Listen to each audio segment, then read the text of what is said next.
Syukur kami siap dengar firman Tuhan dan siap untuk melakukannya dalam nama Tuhan Yesus Kristus. Semua kekasih Tuhan yang siap dilawat Tuhan sama-sama dengan saya kita berkata. Kita berkata, berikan tepuk tangan yang meriah bagi Tuhan. Haleluya. Puji Tuhan. Silakan kekasih Tuhan duduk dalam hadirat Tuhan. Puji Tuhan dengan sukacita sedunia. Shalom Bapak Ibu. Iya, bahagia sekali malam ini kita bisa kembali berada di ibadah doa malam bersama dengan pengurapan pada malam hari ini. Dan saya berdoa supaya para pengerja punya antusias ya. Pengurapan itu seperti sebuah kekuatan baru yang Tuhan berikan kepada Anda untuk tugas pelayanan. Kalau Anda melihat di Alkitab, setiap imam yang melayani itu pasti diurapi Tuhan. Diurapi, disertai bukan untuk gagah-gagahan, bukan. Tapi karena Tuhan punya misi, punya kepercayaan dengannya, gitu. Dan kepercayaan yang diberikan Tuhan bagi imam pada waktu itu nggak akan bisa mampu dikerjakannya kalau Tuhan nggak mengurapinya untuk melakukannya. Kenapa? Karena itu berat, Bapak Ibu. Ya, kalau ada orang melayani Tuhan, tiba-tiba dia mutung dalam pelayanan, dia kehilangan pengurapan, bukan kehilangan, dia nggak membuka hatinya untuk pengurapan itu bekerja dalam hidupnya, sehingga dia melayani dengan pola pikir dan konsepnya sendiri, begitu. Saya beberapa minggu di Surabaya dan di beberapa tempat gereja saya melihat Bapak Ibu banyak anak-anak Tuhan, aktivis, bahkan PJK. Wow, ini Pak Frank PJK ini di gereja lain. Kaget saya ya. Kemarin ketemu mutung pelayanan. Kenapa? Karena sadari karena mereka tidak membuka hatinya untuk pengurapan itu. Sehingga ada yang jenuh lah, ada yang kecewa lah, ada yang merasa perhatiannya kalah, pelayanannya kalah bersaing lah, sehingga dia akhirnya meninggalkan pelayanan. Dan jujur Bapak Ibu, jangankan cuma sekedar aktivis atau pelayan Tuhan atau pengerja. Pengerja itu apa sih? Diakon-diakones, full-timer, guru sekolah minggu, kemudian kabit, kemudian pelayan-pelayan Tuhan di Marta Ministry, ya, tim keuangan, tim multimedia, kolektan, ya, itu pengerja. Nah, pengerja ini kenapa kok Tuhan dorong saya untuk melakukan pengurapan ini seperti gereja pusat dan gereja-gereja GBI yang lain? Karena pengurapan ini penting untuk membuat saudara menjadi orang yang betul-betul di-charge baru, diberikan kekuatan baru. Sehingga sepanjang bulan ini Anda melayani dengan sesuatu yang baik. Dan ternyata saya temukan sesuatu yang menarik dari pengurapan itu Bapak Ibu. Nah ini dia ini. Ternyata saya temukan di Alkitab begini. Kalau orang itu mau ditempatkan Tuhan untuk satu tugas dan tanggung jawab dalam pelayanan. Ataupun juga dalam kehidupannya sehari-hari. Yang mungkin kau terasa berat dalam hidupmu. Ada pekerjaan yang Tuhan percayakan bagimu kau nggak bisa mengerjakan. Anda perlu pengurapan itu. You need the fresh anointing. Anda perlu pengurapan segar. Sampai ada gereja fresh anointing. Bukan pengurapan biasa, tapi pengurapan yang segar. Yang membuat Anda punya gairah baru. Seperti handphone itu tenaga baterainya full. Gitu. Tapi kan lama-lama habis juga. Anda punya tenaga baru yang full. Kalau baterainya full, maka signalnya kenceng. Gitu ya. Anda nelfon pun kenceng. Jaringan kuotanya pun kenceng. Kalau baterainya tinggal lowbat, tinggal dikit-dikit. Terputus. Akhirnya dengan yang Anda bicarakan, orang yang bicara dengan Anda terputus. Ya, ketika Anda telepon. Demikian juga ketika saudara dan saya menjadi bagian yang diurapi Tuhan. Itu yang membuat kita dalam melakukan tugas dan tanggung jawab kita. Entah sebagai apa saja itu dengan baik Bapak Ibu. Itu membuat Bapak Ibu dan saya dengan baik terhubung dengan sorga. Terhubung dengan Allah. Dan jujur Bapak Ibu, saya sangat terinspirasi dan begitu membara di roh saya tentang kata terhubung ini. You have to relate with God. Sehingga you have the connection. Ya, Anda perlu punya terhubung dengan sorga sehingga Anda punya koneksi dengan sorga. Untuk apa? Untuk Anda menjadi orang-orang yang menjadi utusan Allah dimanapun Anda berada. Ingat loh Bapak Ibu pengerja. Kalau Bapak Ibu dipilih jadi pengerja, itu berarti Anda punya kualitas lebih yang daripada jemaat. Jadi jangan sampai rohanimu, keaktifanmu rata-rata dengan mereka.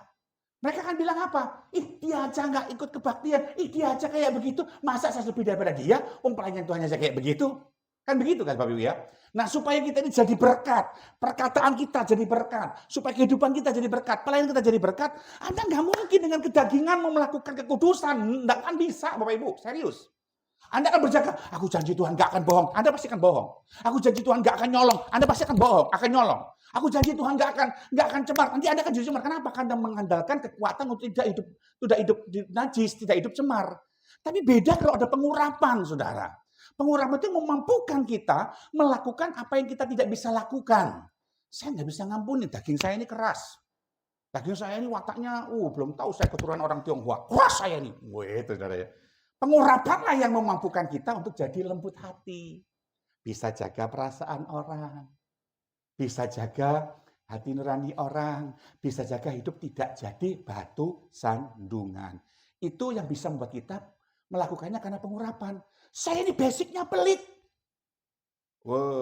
Anda tahu kalau orang Tionghoa yang belum bertobat, itu pelitnya minta ampun. Serius ya. Itu pelit, tapi kalau di jamaah Tuhan lahir baru, itu royalnya luar biasa. Itu luar biasa. Nah, kenapa bisa melakukan begitu? Karena pengurapan yang mampu melakukannya. Gitu. Nah, bagian ini yang ngajak saudara supaya betul-betul Bapak Ibu Saudara dan saya hari ini benar-benar menjadi seorang pelayan Tuhan, menjadi jemaat yang terhubung dengan Allah. Sama-sama bilang sama saya terhubung dengan Allah. 1, 2, 3. Mari kita akan baca 1 Samuel pasal yang ke-16 ayat yang ke-13. Benar enggak sih pengurapan itu membuat Anda terhubung dengan sorga?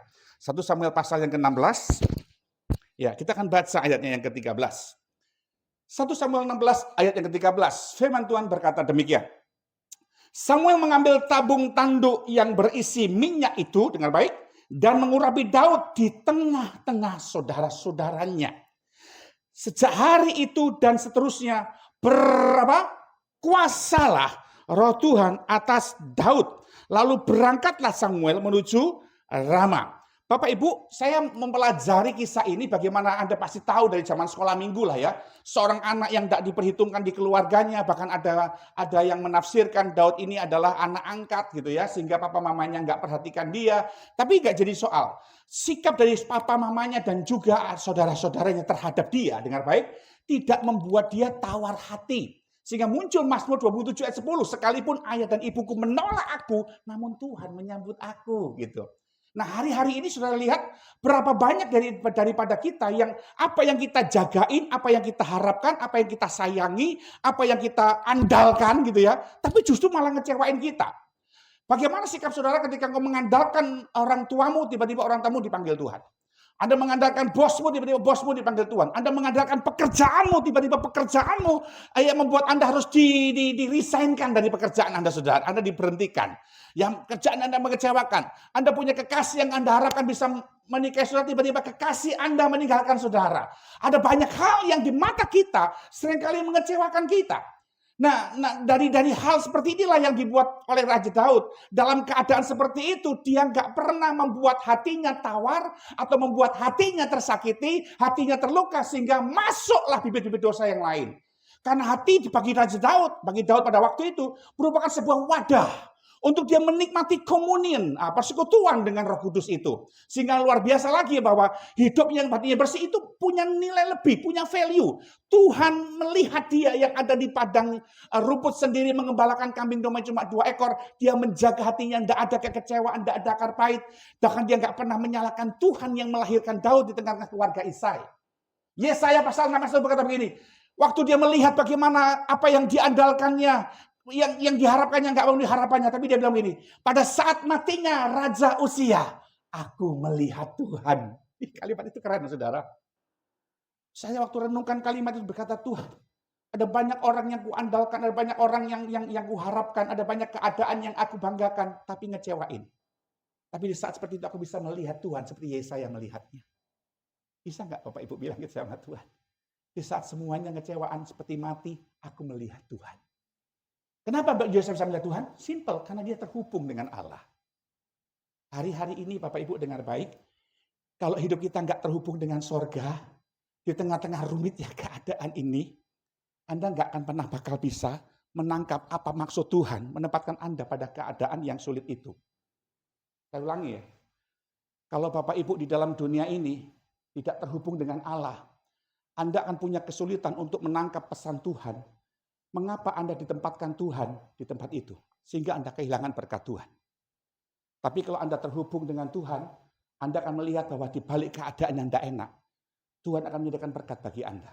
Serius? Percaya? Saya kasih contoh bagi saudara ya. Kalau saya misalnya Anda duduk di sini, anggaplah ini dunia, di sana sorga gitu ya. Mata saya ini kabur sih, saya nggak bisa ngelihat. Siapa yang bisa saya bantu, tolong saya. Itu belakang siapa ya? Ya? Susah. Kalau saya di sini, Bu Susan, bisa saya matiin? Ngerti nggak, Bu? Nggak ngerti ya? Karena saya punya rencana khusus buat Bu Susan, saya datang kepadanya karena saya punya rencana buat dia. Jadi saya mau memberikan sebuah jalur kasih ilahi antara Bapa dengan anaknya. Yesus datang ke dunia supaya Anda mendapatkan berkat. Ya toh? Dengan kedatangan Yesus ke dunia membuat Anda terhubung dengan Bapa karena Roh Kudus ya. Saya katakan amin. Bagaimana caranya saya membuat Ibu Susan terhubung dengan saya sehingga instruksi saya sampai kepadanya? Saya harus datang kepadanya. Seperti ini. Nah, saya punya ini. Supaya terhubung kan? Tuh. Saya deketin, saya turun dalam keadaan ke dunia ini saya datang. Saya deketin Bu Susan, Bu. Terhubung dengan surga ya, Bu. Pegang dengan ini, Bu. Bersedia ngikutin instruksi saya? Bersedia? Kita tes dulu. Salam Bu Susan. Coba jawab. Salam, Pak. Oke. Kita terus, saya kembali ke surga, Bu. Nah, ini. Ya. Bu Susan, bisa bangkit berdiri?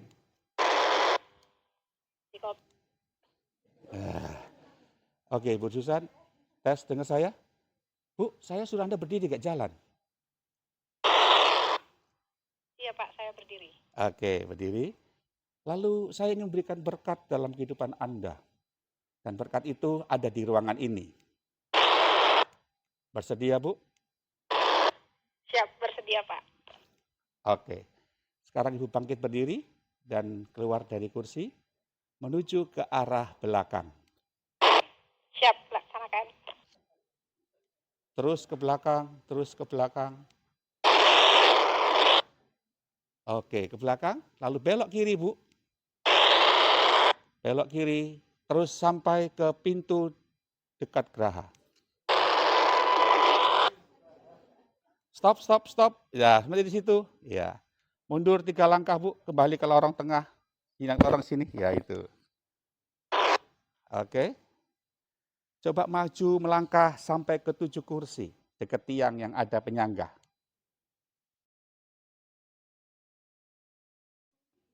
Maju. Di kursi, iya itu. Oke. Maju terus, terus, terus, terus. Iya, berhenti. Stop. Iya. Posisi Ibu ceritakan ada di mana bersama dengan saya saat ini?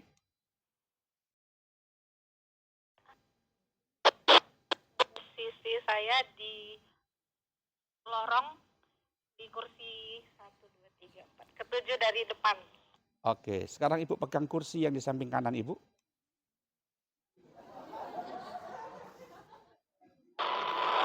Ada siapa di situ, Bu? Ada Pak Adi, Pak. Tolong mohon permisi dengan beliau. Minta tolong dengan kerendahan hati. Beliau suruh berdiri.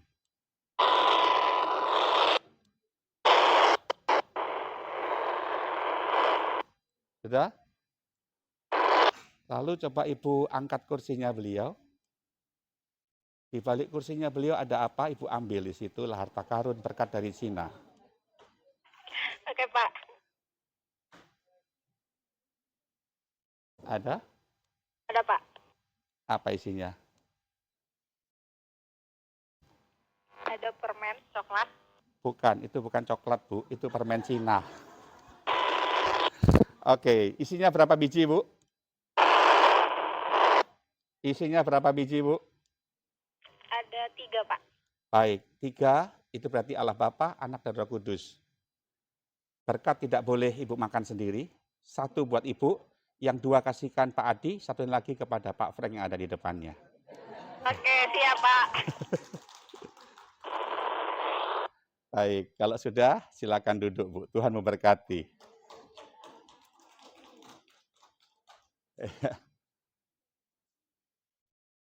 Iya, Bapak Ibu, itulah fungsi terhubung. Ya, jadi sengaja saya buat ilustrasi ini. Kalau hidupmu terhubung dengan sorga itu gitu. Tuhan kasih Anda instruksi. Lewat apa instruksinya, Pak? Lewat firman Tuhan. ingin membuat Anda menjadi pribadi yang betul-betul ngerti arti kata terhubung.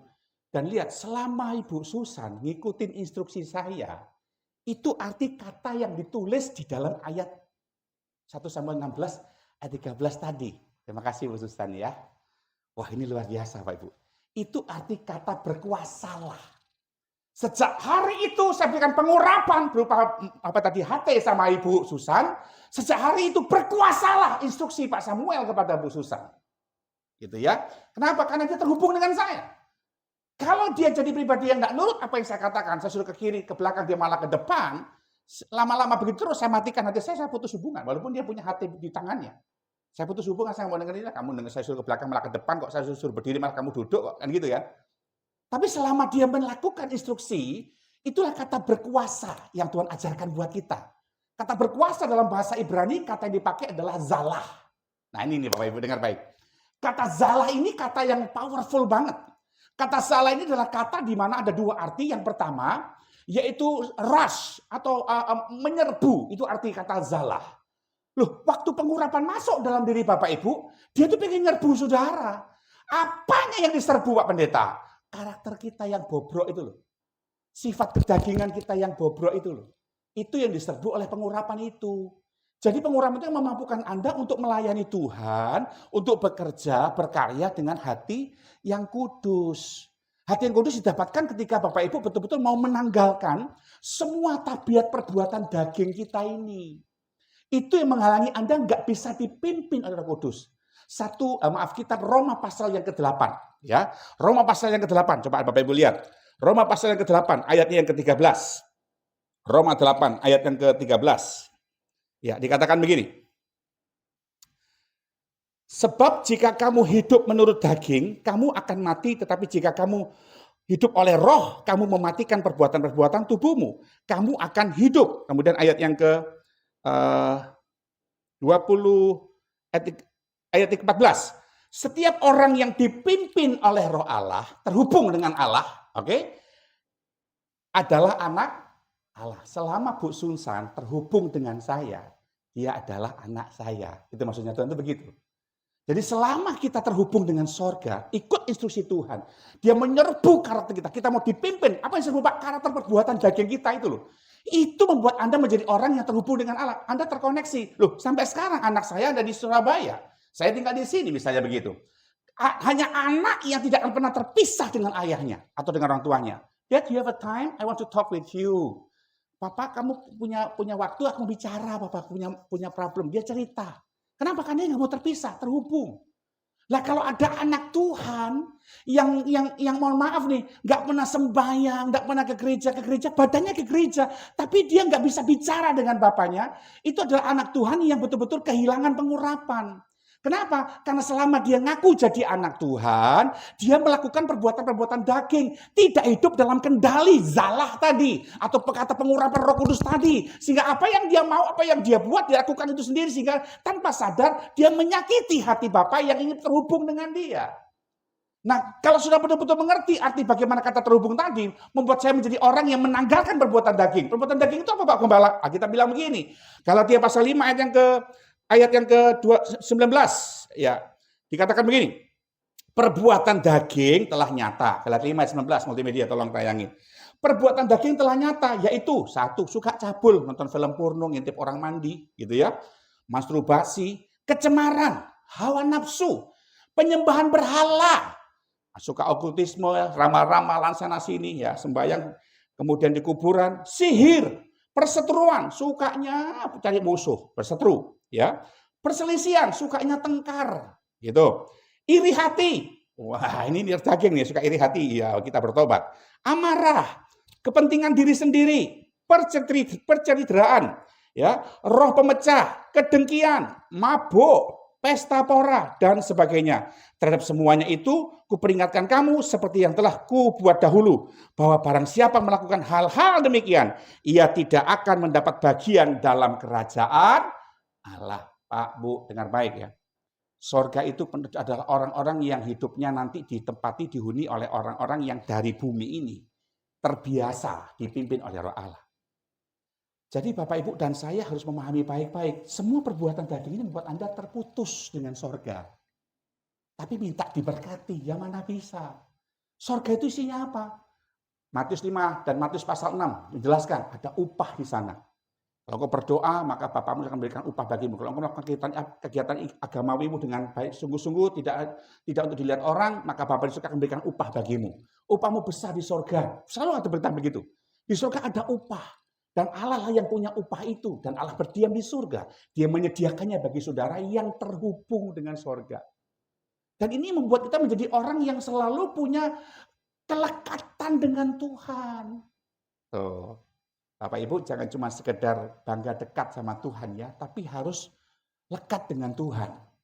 Kalau lekat itu betul-betul ada kemanunggalan. Roh Kudus masuk dalam diri kita, ya kita ada di dalam hatinya Tuhan. Itu lekat. Jadi kata lekat itu bicara tentang ada sebuah kemanunggalan satu.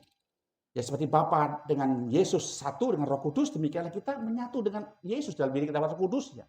Dan itu berarti Dia memimpin kita.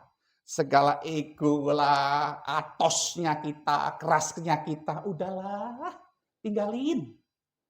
Kalau Anda lihat film Antikris nanti besok malam, Anda akan melihat, itu saya bilang dalam iklan kemarin, itu suatu gambaran yang pasti akan terjadi.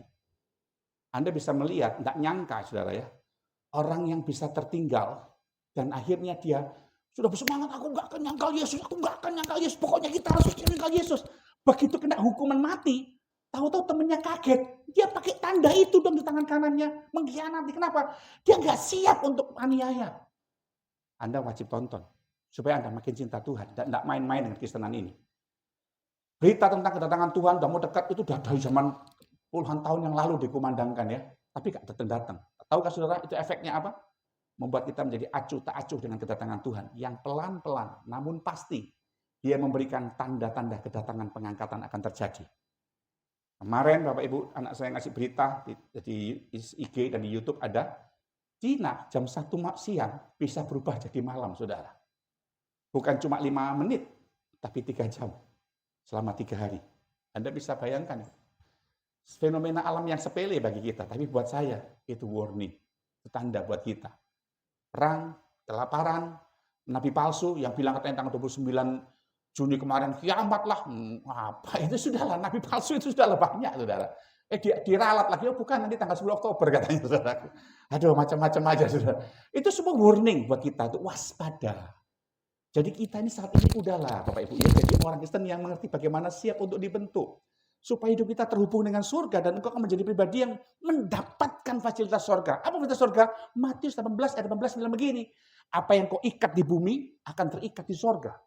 Apa yang kau lepaskan di bumi akan terlepaskan di surga. Itu orang yang terkoneksi dengan surga itu begitu tuh. Jadi bagian di mana saudara akan bisa melihat hidup Anda yang penuh dengan perjuangan di dunia ini, Anda punya keturunan sama Yesus, Anda bisa mengalahkan semua kemustahilan. Karena begini, semua yang terjadi di dunia ini atas kendali Tuhan, atas seizin Tuhan. Dan Anda adalah orang-orang warga kerajaan sorga, adalah anak kerajaan sorga yang ditaruh di bumi ini. Karena kita menyandang status anak. Saudara dijelaskan di Roma pasal 8, dijelaskan di sana. Kita ini adalah ahli waris kerajaan Allah. Dan kalau kamu ahli waris kerajaan Allah, berarti kau punya otoritas kuasa sorga. Mana ayatnya Pak Samuel? Oh ada. Yohanes 1 ayat 12. Siapa yang percaya kepadaku, kepada yang diberikan kuasa sebagai apa? Anak Allah. Tuh. Anda punya kuasa sebagai anak Allah. Suatu kehidupan di mana betul-betul kuasa sorga itu menjadi milik saudara. Fasilitas sorga menjadi milik saudara. Sehingga di dunia ini tempat di mana Anda punya kesulitan, punya pergumulan. Ingat kita ini anak kerajaan sorga yang punya otoritas. Gunakan otoritas itu tentunya dengan sikap hati sebagai seorang anak. Bukan sebagai seorang ya orang berdosa atau orang dunia. Itulah Bapak Ibu kasih Tuhan ngajarin buat kita hari ini. Untuk mengingatkan kembali mentalitas kita sebagai seorang pribadi yang memahami arti hidup yang diberkati Tuhan. Pak, Bu, adik-adik muda dengar baik. The time is too short. Waktunya sangat pendek buat kita. Akan ada banyak orang nyinyir dengan visi yang Tuhan berikan bagi saudara. Akan ada banyak orang nyinyir dengan kerohanian saudara. Ada banyak orang mengolok-ngolok akan kekudusan saudara. Tapi Alkitab saya berkata buat kita begini. Tetap hiduplah jadi pribadi yang mengerti hidup dalam pimpinan Tuhan. Pengurapan itu membuat engkau yang terhubung dengan surga. Sehingga sungguh-sungguh apa yang membuat Anda terhubung dengan surga itu membuat segala fasilitas surga menjadi milik saudara. Dan kuncinya dari mana? Firman Tuhan. Coba Bapak Ibu baca Yesaya 55. Yesaya 55. Yesaya 55 kita akan baca.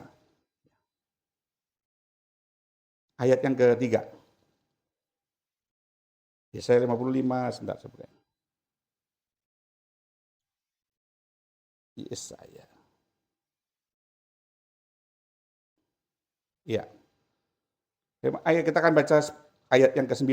Seperti tingginya langit dan bumi, demikianlah tingginya jalanku dari jalanmu dan rancanganku dari rancanganmu. Sebab seperti hujan dari salju turun dari langit dan tidak kembali ke situ, melainkan mengairi bumi, membuatnya subur dan menumbuhkan tumbuh-tumbuhan, memberikan benih kepada penabur dan roti kepada orang yang mau makan. Karena demikianlah apa? Firmanku yang keluar dari mulutku tidak akan kembali kepadaku dengan sia-sia, tetapi ia akan melaksanakan atau mencapai apa yang ku kehendaki dan akan berhasil dalam segala apa yang kusuruhkan. Tadi Bapak Ibu lihat saya ngasih instruksi ya buat Bu Susan. Dan lihat berhasil, walaupun tadi sempat bingung gimana tadi kan ya. Tapi toh dia berhasil melakukan apa yang kusuruhkan kepadanya. Kita bilang cuma sederhana. Firman itu mencapai dia. Kalimat saya, instruksinya mencapai dia. Kenapa? Karena dia terkoneksi dengan saya. Mic saya matikan, pengeras suara saya matikan, pakai hati. Dia terkoneksi dengan saya, oke? Sehingga dia bisa mencapai tujuan saya. Kenapa saya berikan firman itu? Tahukah saudara, arti kata zalah berkuasa tadi di dalam 1 Samuel 16 ayat 13, itu adalah ingin membawa Anda kepada prosperity. Kata-kata zalah itu punya pengertian brings you to the prosperity, membawa saudara kepada kemakmuran. Itulah berkat Tuhan. Jadi pengurapan yang diberikan Tuhan buat kita, ujung-ujungnya dengan baik. Promosi. Bilang sama saya, promosi. Promosi. Promosi itu bicara tentang bagaimana Tuhan membawa Anda kepada kemakmuran. Pengurapan dimulai dari mana? Setia mengerjakan pelayanan.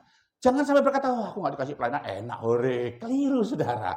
So, ketika kau dikasih pelayanan, Anda perlu pengurapan. Ujung-ujungnya nanti lihat, ketika kau setia dalam pelayanan yang diurapi Tuhan, seperti Daud dipromosikan Tuhan, demikian saudara akan dipromosikan Tuhan dengan caranya.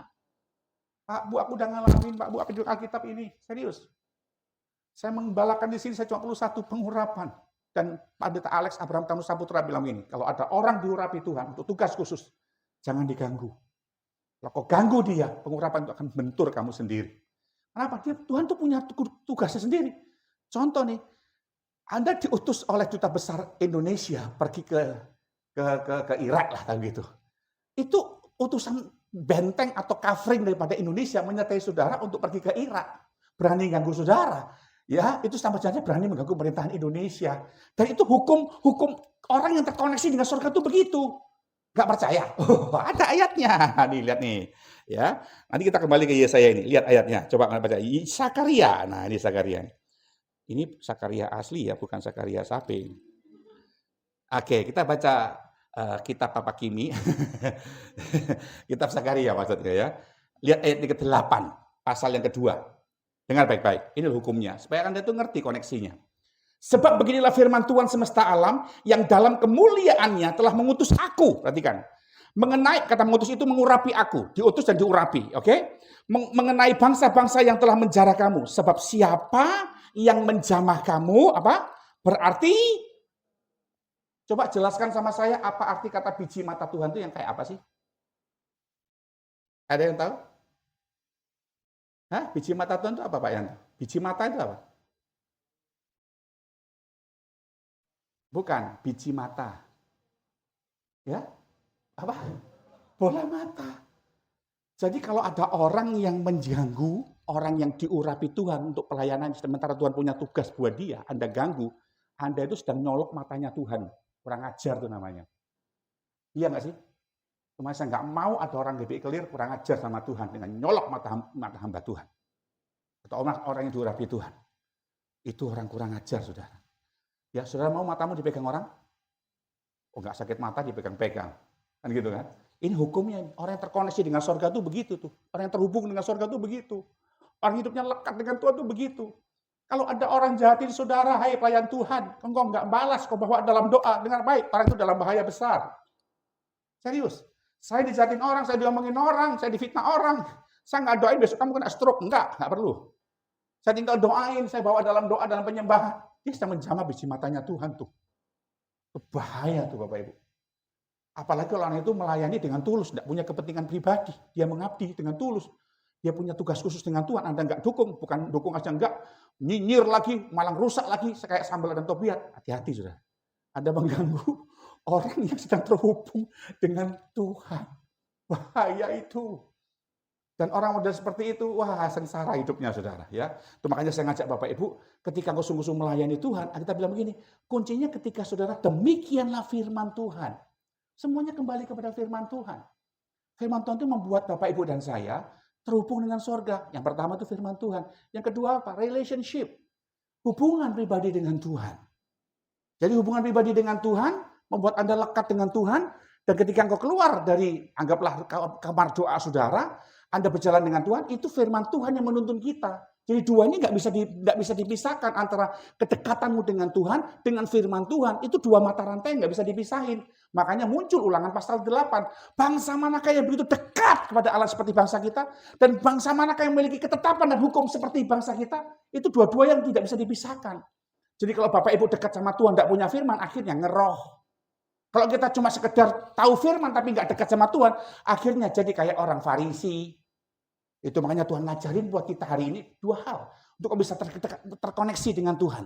Firman Tuhan. Pak, aku udah dengar firman kok. Oke. Kita seringkali dengar firman tapi tidak mendengarkan. Makanya Tuhan kasih Anda telinga dua. Supaya apa? Dengaran. Anda dikasih Tuhan mulut satu. Supaya bisa berkata. Ya, supaya menjadi bagiannya sedikit bicara. Tapi banyak mendengar. Dan itu yang Tuhan taruh dalam diri kita. Supaya hidup kita mengerti bagaimana menjadi orang yang selalu terhubung dengan sorga. Kalau engkau terhubung dengan sorga itu Pak Bu, aduh enak banget. You have the word, you have everything. Anda punya firman Tuhan, itu Yesus, engkau punya segalanya. Serius. Saya itu deg-degan loh Bapak Ibu kalau punya taruh Tuhan di hati. Apalagi di proyek Tuhan, pekerjaanmu, bangun eskalator, bukan hal yang mudah. Saya kan baru menginformasikan, bukan minta sumbangan sama Anda. Tolong lihat rekamannya tuh di TV. Saya coba bilang nanti setelah HUT kita akan punya pekerjaan Tuhan untuk mengerjakan eskalator, ya enggak sih?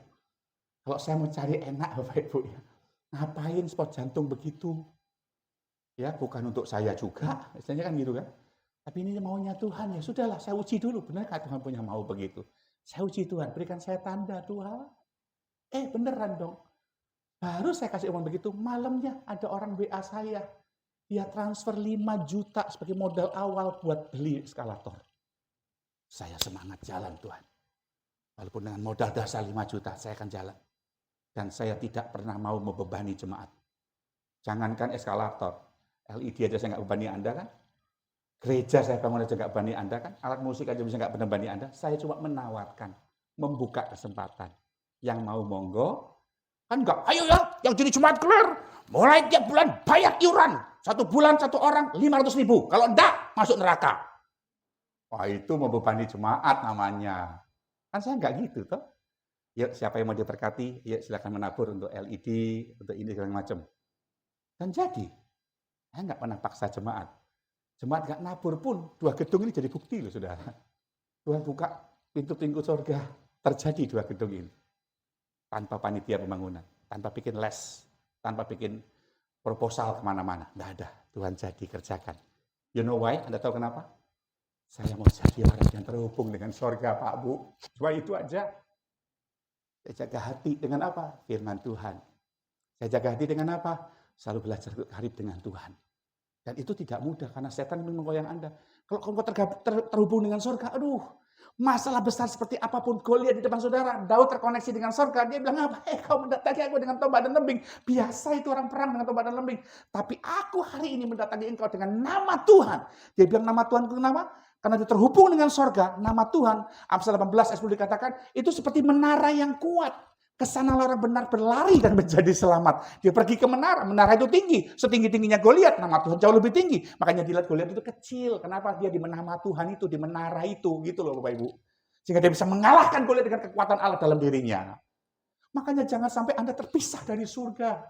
Terpisah dari Allah. Harus selalu terhubung dengan surga. Kalau watak masih atos, masih tersinggungan, ngambekan, dikasih tahu tidak mau, nyinyiran, wes, udahlah, waspadalah, jangan sampai nanti Anda masuk masa antikris.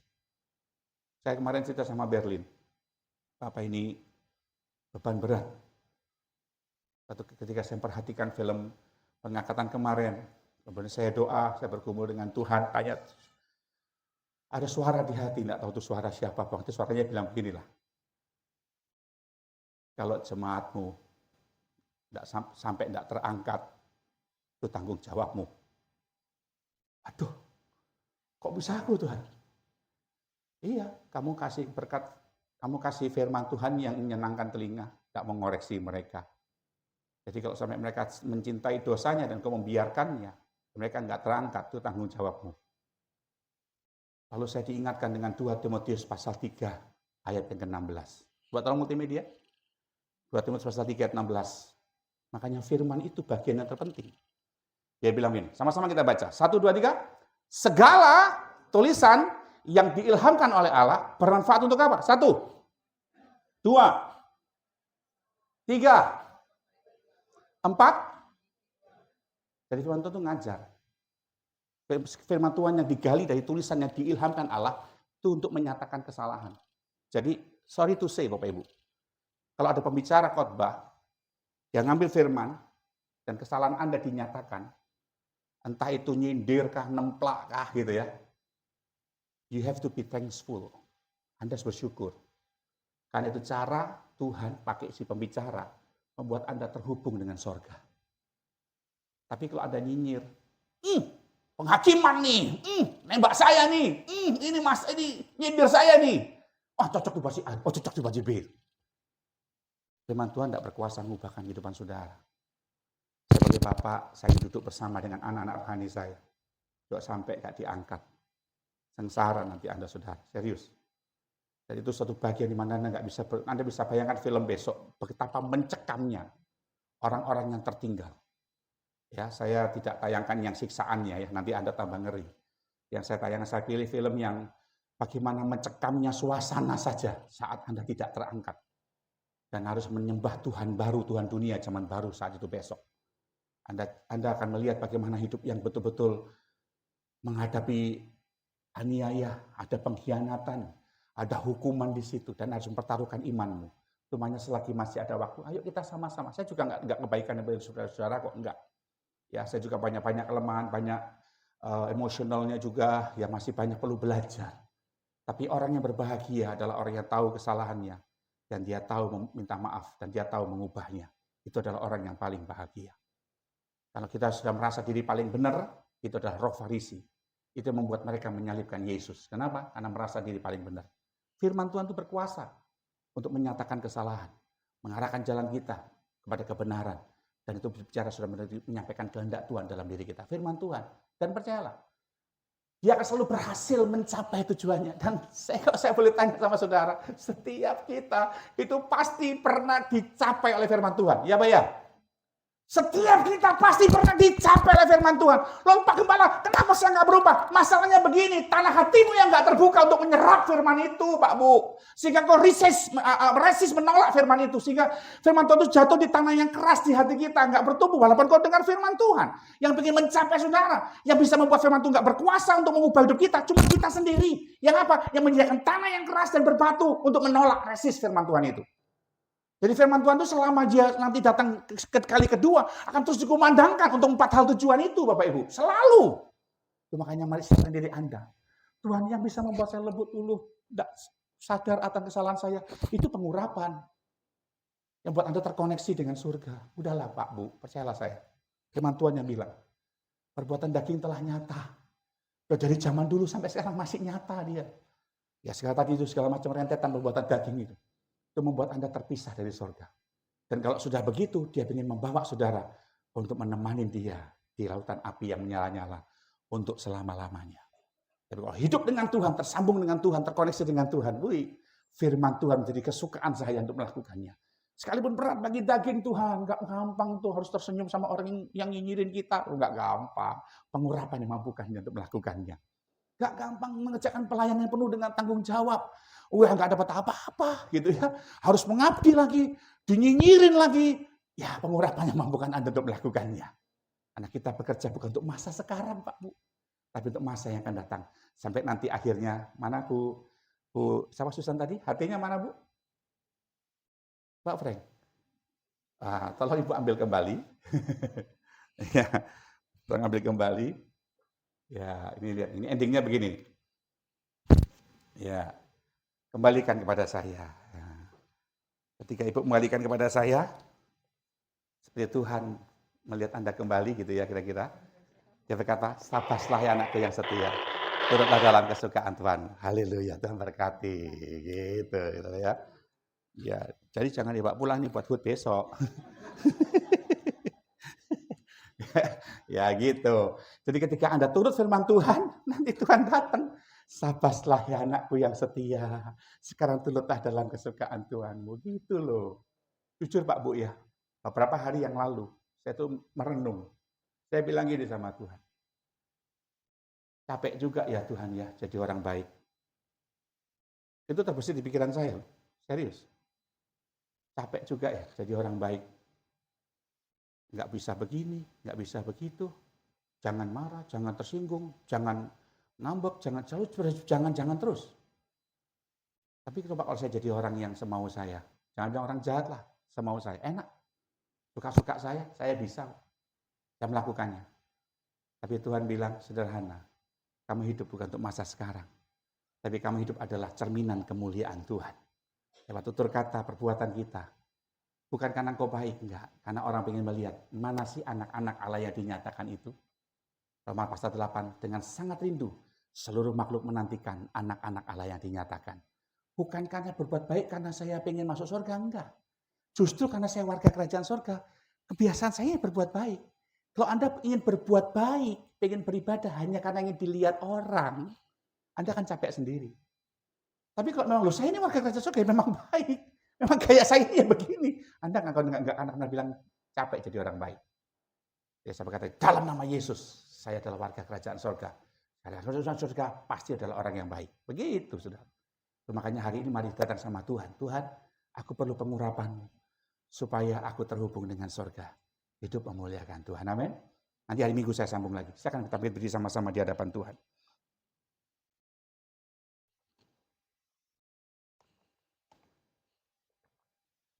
Biar hari ini kita datang sama Tuhan.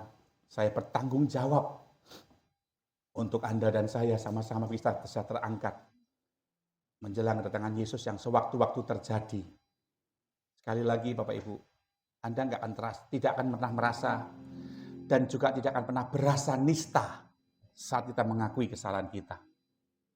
Justru itu adalah pahlawan di mata Tuhan. Saya ingin ngajak Bapak Ibu untuk hari ini merenungkan hidupmu. Anda nggak bisa hidup kudus dengan kekuatanmu. Anda nggak bisa jadi orang baik dengan kekuatan. Kita perlu pengurapan itu. Kita perlu jadi orang yang terhubung dengan sorga. Selalu melekat dengan Tuhan. Dan firman itu yang berdaulat penuh dalam hidup kita. Sama-sama angkat hatimu. Ku terhubung denganmu. Selalu melekat di hatimu. Firman-Mu itulah dasar hidupku yang berjalan atasmu. Kasih-Mu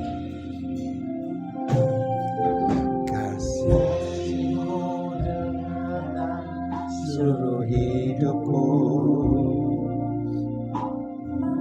Untuk Kau melakukan yang Kau inginkan. Dan satu jawaban hidup lagi menatap pribadimu. Terhubung denganmu.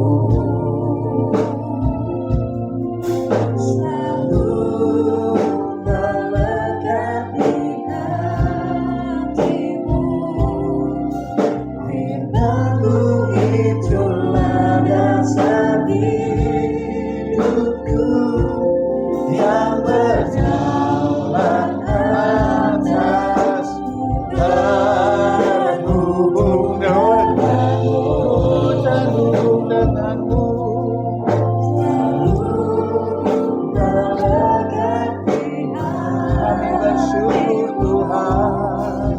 Firman-Mu itulah dasar hidupku, yang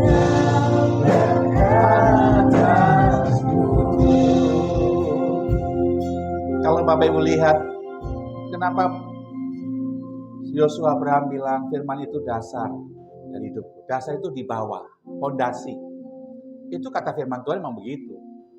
Siapa yang mendengar dan melakukan firman Tuhan, itu seperti orang yang membangun rumahnya di atas batu. Firman Tuhan itu seperti fondasi dalam hidup kita.